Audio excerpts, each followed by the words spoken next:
Nem sempre compreendemos o porquê dos fenômenos, que muitas vezes causam verdadeiras calamidades em determinadas regiões do mundo.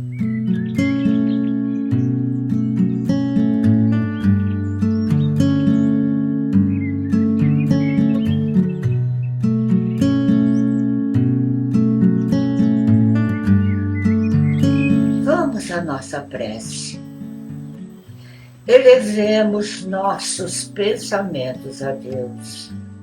Mentalizemos a figura de Jesus, nosso mestre, nosso amigo, nosso irmão querido. Senhor, lançai o vosso olhar sobre nós, a fim de que tenhamos a claridade da vossa ternura e não as sombras da nossa ignorância. Hoje iremos refletir sobre a tempestade acalmada e o poder da fé. Qual é o objetivo? Analisar o significado espírita da tempestade acalmada, registrada pelo evangelista Marcos, capítulo 4, versículo 35 a 41. E a ação de Jesus sobre os elementos da natureza e o valor da fé na condução das nossas vidas. O episódio da tempestade acalmada aparece no Evangelho de Marcos, Mateus e Lucas. Vejamos a cena descrita por Marcos. Certo dia, tendo tomado uma barca com os seus discípulos, disse-lhes: passemos à outra margem do lago. Partiram então. Durante a travessia, Jesus adormeceu. Desabou então uma tempestade de vento sobre o lago, e a barca enchia-se de água, e eles se achavam em perigo. Aproximou-se dele então e o despertaram: Mestre, nós estamos perecendo. Levantou-se ele e ordenou aos ventos e à fúria da água que se acalmassem, e se acalmaram. E logo veio a bonança. Perguntou-lhes então: onde está a vossa fé? E eles, cheios de respeito a quem os ventos e o mar obedecem, o mestre, contemplando o temporal que desencadeara no mar da Galileia, deliberou fazê-lo cessar a rogo de seus discípulos, e para que estes não perecessem, ordenou que o mar se acalmasse.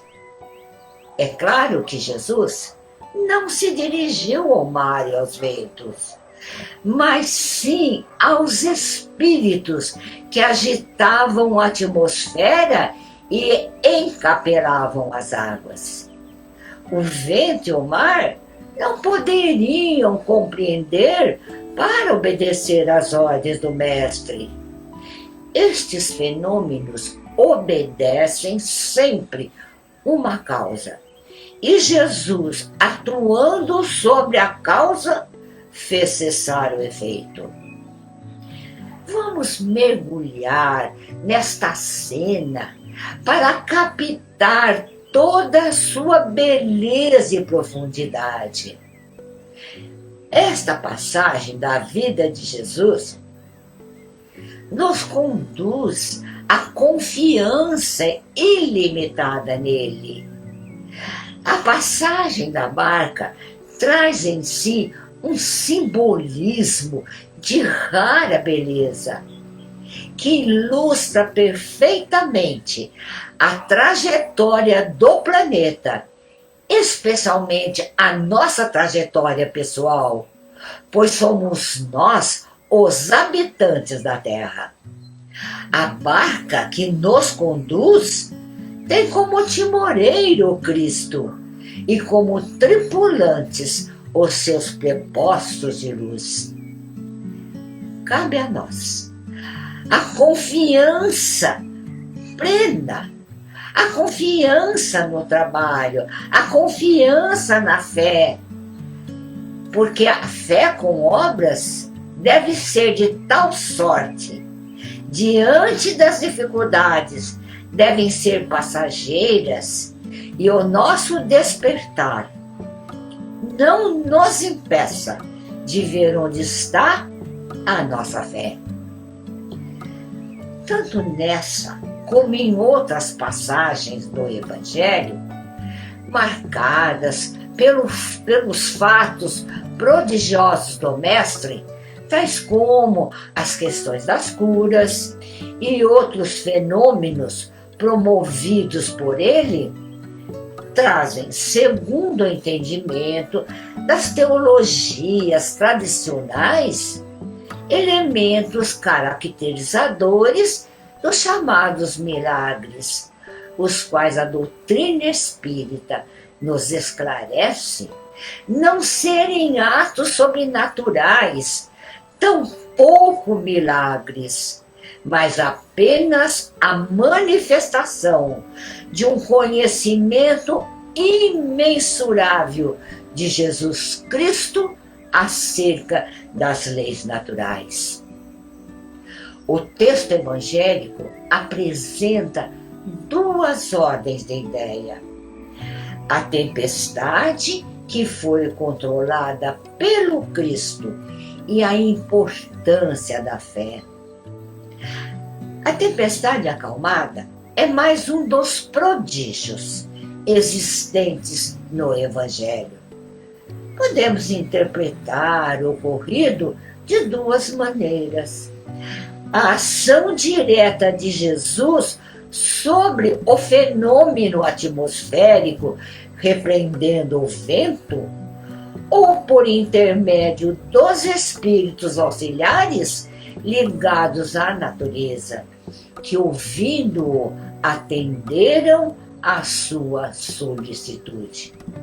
Mas, de qualquer forma, porém, sabemos que não ocorreu um milagre, por mais insólito que o fato pareça. Segundo o Evangelho, deixa de ser milagre um fato desde que possa explicar-se e que se ache ligado a uma causa conhecida.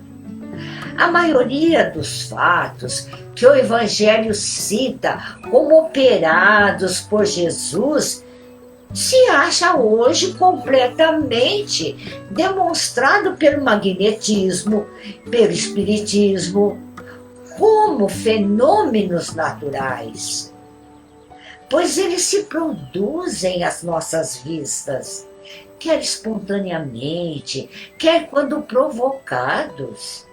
Nada há de anormal em que Jesus possuísse faculdades idênticas à dos nossos magnetizadores, curadores, sonâmbulos, videntes, médiuns.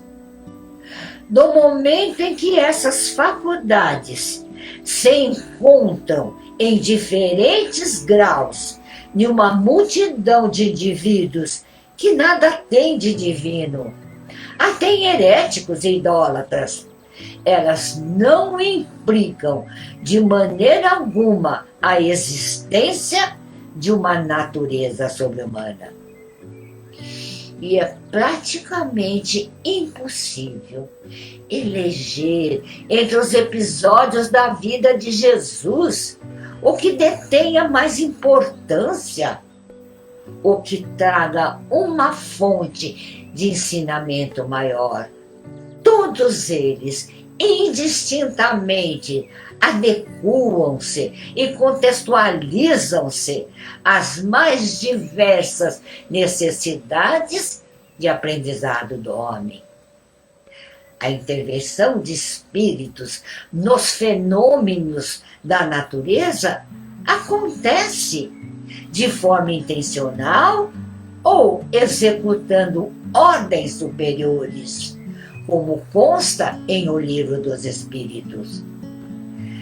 No Evangelho dos Humildes, Eliseu Rigonati falou o seguinte: falange de espíritos em evolução trabalham ativamente, zelando pela manutenção dos reinos da natureza, o mineral, o vegetal e o animal.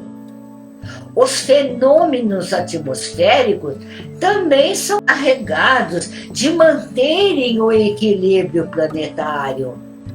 Nem sempre compreendemos o porquê dos fenômenos, que muitas vezes causam verdadeiras calamidades em determinadas regiões do mundo. Mas o Espiritismo nos ensina que não há efeito sem causa.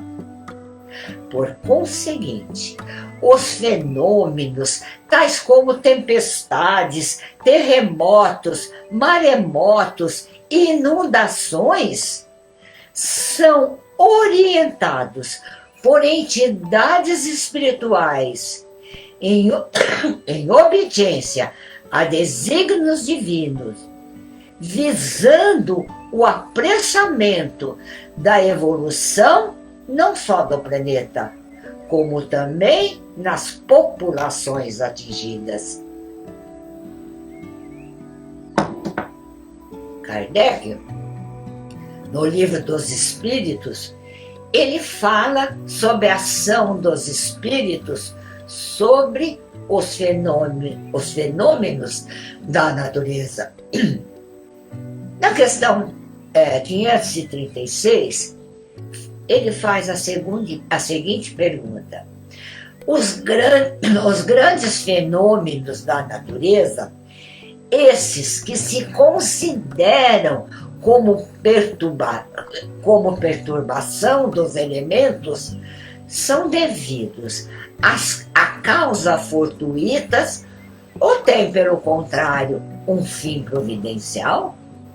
E eles respondem: tudo tem uma razão de ser, e nada acontece sem a permissão de Deus.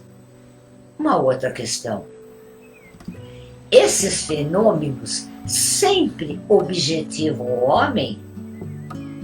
E respondem: algumas vezes têm uma razão de ser diretamente relacionada ao homem, mas frequentemente não tem outro objetivo que o restabelecimento do equilíbrio e da harmonia das forças físicas da natureza. Ainda uma outra pergunta: os espíritos que agem sobre os fenômenos da natureza agem com conhecimento de causa, em virtude de seu livre-arbítrio, ou por um impulso instintivo e irrefletido? E eles respondem: uns sim, outros não. Faço uma comparação. Figurai essas miríades de animais que pouco a pouco fazem surgir do mar as ilhas e os arquipélagos. Acreditais que não há nisso um objetivo providencial? E que essa transformação da face do globo não seja necessária para a harmonia geral? São, entretanto, animais do último grau os que realizam essas coisas, enquanto vão provendo as necessidades e sem perceberem que são instrumento de Deus. Pois bem, da mesma maneira, os espíritos mais atrasados são úteis ao conjunto. Enquanto eles ensaiam para a vida, e antes de terem plena consciência de seus atos e do seu livre-arbítrio, agem sobre certos fenômenos de que são agentes, sem o saberem. Primeiro executam, mais tarde, quando a sua inteligência estiver desenvolvida, comandarão e dirigirão as coisas do mundo material. Mais tarde ainda, poderão dirigir as coisas do mundo moral. E é assim que tudo serve, tudo se encadeia na natureza. Desde o átomo primitivo até o arcanjo, pois ele mesmo começou pelo átomo. Admirável lei de harmonia de que o vosso espírito limitado ainda não pode abranger o conjunto. Pois bem, tudo tem um destino e concorre pela ação dos espíritos e segundo a vontade do Senhor Deus onipotente, e sob o seu império das suas leis imutáveis, para a execução da obra geral pelos fenômenos da natureza e para o cumprimento das provações e expiações, que são elementos e meios para a produção desses efeitos. Incêndios, desabamentos, inundações que provocam a morte têm também, por causa, uma provação. Temos visto muitas vezes duas pessoas na mesma ocasião caírem da mesma forma ou sofrerem o mesmo desastre. No entanto, um perece e outro se salva. Quando nenhum naufrágio, nenhum acidente, nenhum desabamento, nenhuma inundação ou nenhum desastre qualquer, todos perecem, é que todos haviam escolhido por provação ou expiação aquele gênero de morte. Procuraram achar-se em lugar ou numa situação levados por seus próprios espíritos, onde viessem a sofrer qualquer daqueles flagelos. Vemos assim que tudo na natureza é preparado e dirigido pelos espíritos prepostos a esses acontecimentos, segundo os desígnios do nosso Criador e segundo as suas leis sábias e imutáveis e eternas. Jesus aqui não fez milagre ao apaziguar a tempestade. Usou apenas de seu conhecimento, das forças que regem o universo e da sua autoridade moral para ordenar aos orientadores invisíveis da atmosfera que fizessem cessar a tempestade. A pessoa que se engaja conscientemente no processo de melhoria atende ao chamamento de renovação espiritual dos espíritos orientadores. Sabe também adequar-se com firmeza e perseverança às convocações do plano maior pela correta utilização do livre-arbítrio. Vamos ver se tem comentário.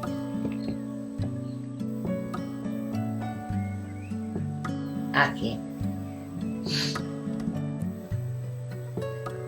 Da Gila, Jesus falava com uma linguagem acessível à nossa condição de compreender. Não fique distante de você mesmo. Cresça a sua vontade própria, a própria essência nos leva a compreender a nossa vida. Muito bem. Antônio Chiqueto, só o amor constrói. É lindo. Vamos continuar. Então, segundo o Evangelho, diz o seguinte: passemos para outra banda. É uma expressão que, além de literalmente significar sair de um lado para outro, indica mudança de comportamento sob o amparo do Cristo. Envolve a percepção de que soou a hora da necessária transformação espiritual, independentemente dos desafios que a pessoa possa enfrentar. Sente-se amparada por Jesus, que lhe direciona a existência. A mudança de comportamento exige cuidado, assim como o processo de travessia implica riscos, ainda quando se navega em águas tranquilas. A vontade imprime, nesse sentido, papel relevante, permitindo que a criatura opere os mecanismos de progresso de forma consciente. Dessa forma, é necessário deixar a multidão de erros e equívocos para trás e levar junto a si, no barco da vida, o próprio Jesus. Medida que lhe será útil, sobretudo, quando a travessia de um estado evolutivo para outro se revele mais difícil. O período atual, porque passa a humanidade terrestre, é marcado por uma época de significativa transição moral.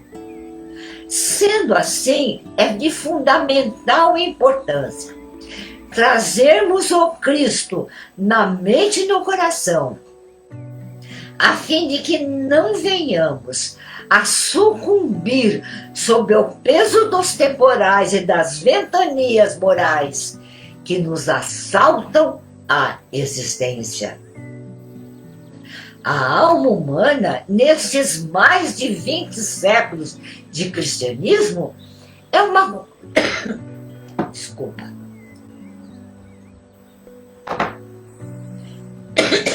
A alma humana, nesses mais de 20 séculos de cristianismo, é uma consciência esclarecida pela razão, em plena batalha pela conquista dos valores iluminativos.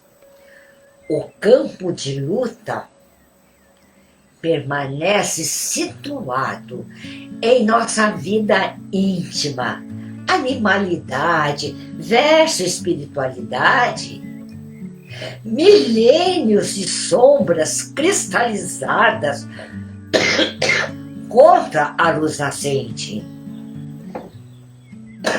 Essa poeirinha vai na garganta.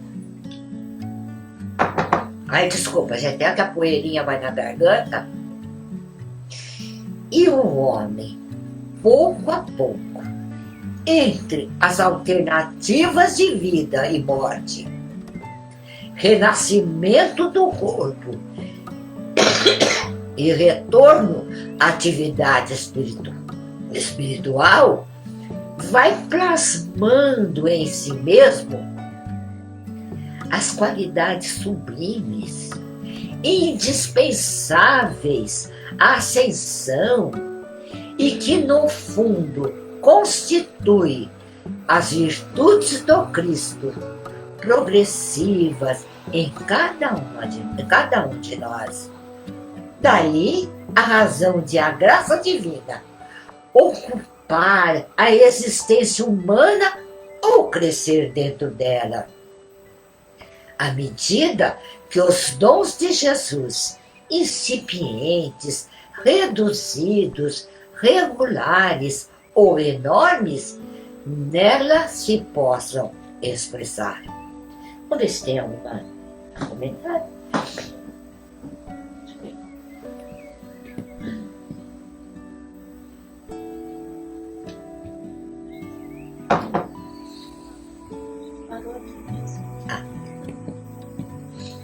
Então vamos continuar. O registro de Marcos, o evangelista, assevera que havia também com ele outros barquinhos. Quer dizer que a travessia espiritual de uma pessoa afeta necessariamente os que se encontram em sua órbita. Revela igualmente que todos os espíritos são convocados a participar da grande transição, mesmo aqueles que possuem reduzidos recursos morais ou intelectuais. A humanidade inteira é convocada ao crescimento espiritual. O chamamento é destinado indiscriminadamente a todos os habitantes do planeta, independentemente do plano de vida em que se situem, porque esclarecem os espíritos superiores, segundo Kardec. São chegados os tempos, dizem-nos, de todas as partes, marcados por Deus, em que grandes acontecimentos se vão dar para a regeneração da humanidade. Registra também no evangelista que durante a travessia, Jesus e os apóstolos foram surpreendidos por um grande temporal de vento e subiam as ondas por cima do barco, de maneira que já se enchia de água. Todos os navegantes estão sujeitos a esse tipo de risco, exigindo dos condutores conhecimento especializado.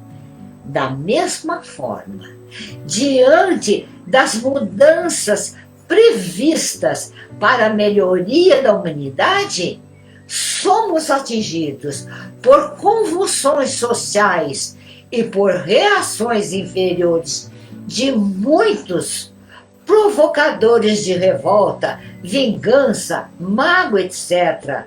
São formas de resistência erguidas pelos espíritos, não sintonizados com a paz, por lhes serem escassos os conhecimentos espirituais. A reação violenta dos indivíduos, somadas a situações de calamidades ocorridas na natureza, simbolizadas na frase "e subiam as ondas por cima do barco", de maneira que já se enchia de água, fazem parte do quadro de provações que assolam o nosso planeta. E é importante compreender que a humanidade passa atualmente por significativo processo de transição moral caracterizado por provas coletivas e individuais. A despeito do temporal e da forte ventania, Jesus dormia na polpa do barco, sobre uma almofada. Para os desavisados, pode parecer desinteresse ou alinhamento total de Jesus às dificuldades vivenciadas pelos discípulos, sendo inconcebível tal atitude no Cristo. O fato expressa algo de maior alcance. Na verdade, sendo o Senhor ou Mestre, por excelência, não retirou dos apóstolos a oportunidade educativa de ensinar com acerto. O sono de Jesus é um exemplo de como devemos agir perante as situações calamitosas da vida, com calma, dormindo, na certeza da fé em Deus, que nos agasalha, protegendo-nos das intempéries. Dormir, no significativo expresso no texto, não deve ter a conotação de vigilância e descuido. Vamos ver se tem mais alguma coisa?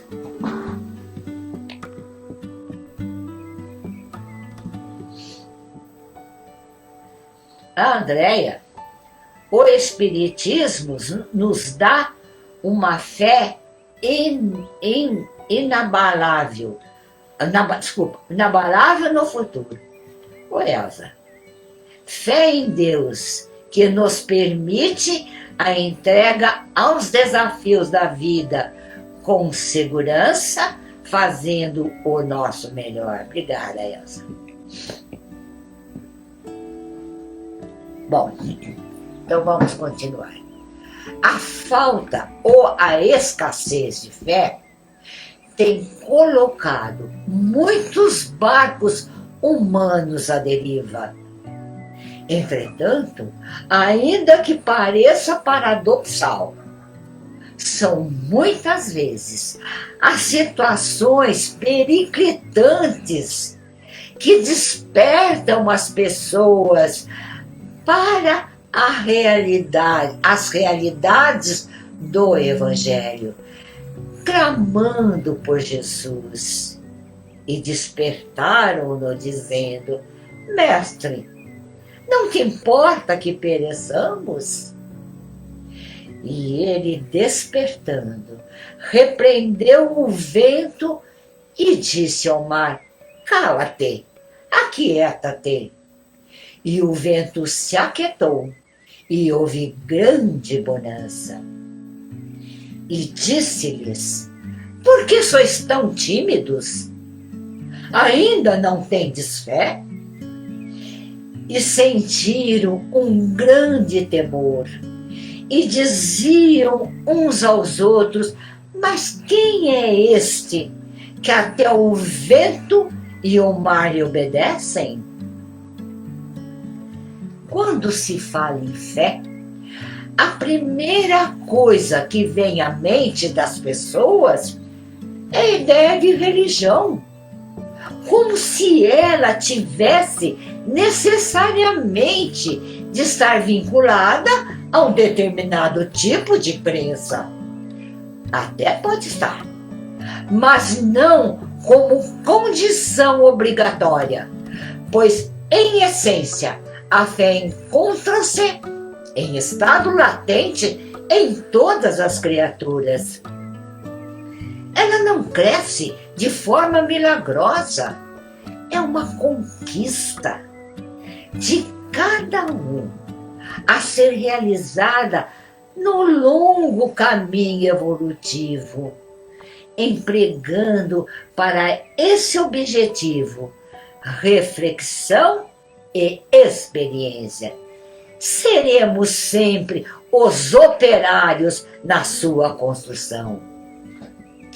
A fé se manifesta como convicção quando raciocinada, com bom senso e lógica, e analisada com muita reflexão, para ser sentida e vivenciada nas diferentes situações, sejam agradáveis, sejam desagradáveis, quando convidados pela vida a dar testemunho de fé.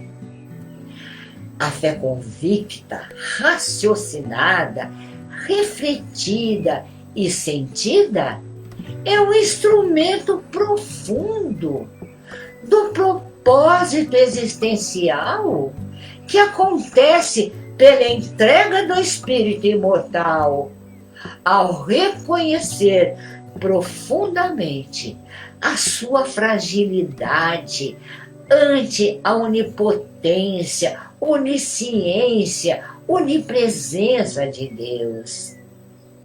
E quanto mais o espírito reconhece a sua fragilidade, mas ele reconhece também de onde vem a sua força, conforme ensina o apóstolo Paulo: tudo posso naquele que me fortalece. Todos os seres são portadores da sua semente em estágio embrionário, tal como comparou figurativamente Jesus o reino de Deus com o grão de mostarda, que pelo desenvolvimento transformará em uma árvore frondosa, onde as aves farão seus ninhos e terão os benefícios da sombra. De uma forma análoga, a fé foi comparada a esse grão de mostarda, constituindo-se em um depósito potencializado na semente divina, que precisa ser cultivada pela atuação do ser, por um ato de vontade. Se todos os encarnados se achassem bem persuadidos da força que em si trazem, e se quisessem pôr a vontade a serviço dessa força, seriam capazes de realizar o que até hoje eles chamam de prodígios, e que, no entanto, não passa de um desenvolvimento das faculdades humanas. Destaca-se nessa passagem existente no Evangelho, segundo o Espiritismo, que a fé, tendo como instrumento a vontade, pode ser aperfeiçoada pela aquisição de conhecimentos e pelo desenvolvimento de valores maiores, de valores morais. A pessoa fortalecida pela fé imprime postura positiva no comportamento, servindo de exemplo a todos que lhe compartilham a existência. Segundo o Evangelho, a fé sincera e verdadeira é sempre calma, faculta a paciência que sabe esperar, porque tendo o seu ponto de apoio na inteligência e na compreensão das coisas, tem a certeza de chegar ao objetivo visado. Dizia Arquimedes, o grande matemático: me dê um ponto de apoio e uma alavanca e eu levantarei o mundo. A fé é a nossa alavanca. O ponto de apoio é a inteligência e a compreensão das coisas para chegar ao objetivo visado. A fé vacilante sente a sua própria fraqueza. Quando a estimula o interesse, torna-se furiosa e julga suprir com a violência a força que lhe falece. A calma na luta é sempre um sinal de força e de confiança também. A violência, ao contrário, denota fraqueza e dúvida de si mesmo. A fé não deve, porém, ser entendida fora do seu verdadeiro sentido. Alerta-nos em boa hora Allan Kardec. Agora, cumpre não confundir a fé com presunção. A verdadeira fé se conjuga à humildade. Aquele que a possui deposita mais confiança em Deus do que em si próprio, por saber que simples instrumento da vontade divina nada pode sem Deus. E por essa razão é que os bons espíritos lhe vêm em auxílio.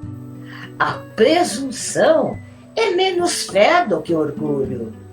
E o orgulho é sempre castigado, cedo ou tarde, pela decepção, pelos malogros que lhe são infligidos, segundo o Evangelho. Relata-nos o evangelista que Jesus foi despertado pelos apóstolos e que o mestre repreendeu o vento e disse ao mar: cala-te, aquieta-te. E o vento se aquietou e houve grande bonança. O primeiro ponto que se destaca nessa citação evangélica é a poderosa personalidade de Jesus, que, agindo diretamente sobre os elementos da natureza, ou por intermédio dos espíritos que os presidem, fez cessar a tempestade e a forte ventania. Subjetivamente, há outro ensinamento. Trata-se de buscar Jesus em todas as ocasiões, sobretudo nos momentos mais desafiantes da vida, por ser ele o guia e modelo da humanidade, segundo Kardec. É comum que o barco da nossa existência seja em diferentes instantes açoitados pelas provações, simbolizado pelos ventos e tempestades que promanam dos nossos compromissos do passado e das nossas imperfeições morais que ainda teimam em subsistir, alimentadas pelas dificuldades que temos em nos reformar intimamente. São famílias problemas, filhos problemas, enfermidades do corpo, dificuldades de natureza financeira ou qualquer outra.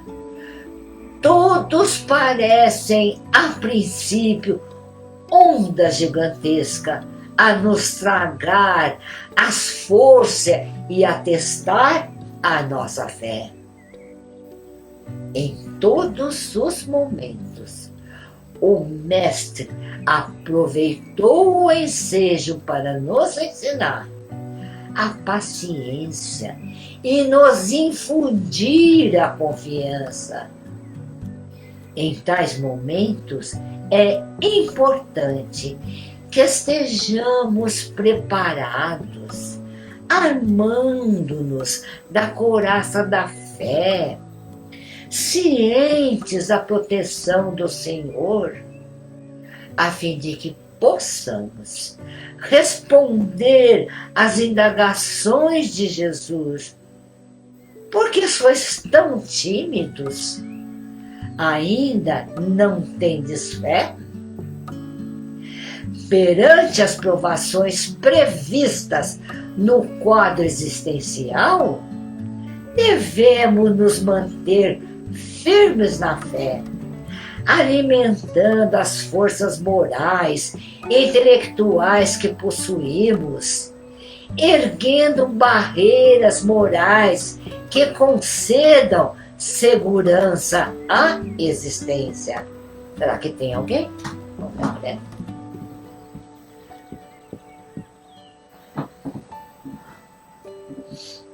Andréia. Ah, tá. Roberta, gratidão, Leninha. Bom domingo, abençoada semana para você também.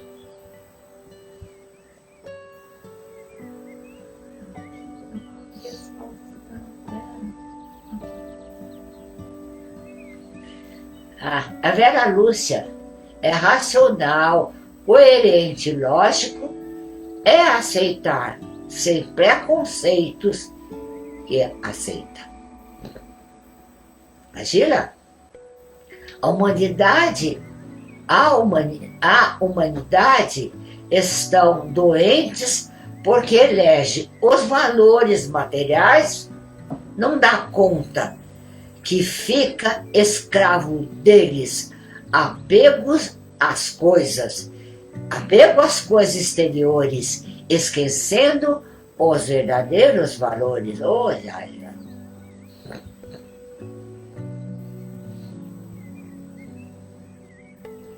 Elsa, despertar Jesus em nosso íntimo faz com que as situações da vida se acalmem, nos sentimos mais serenos.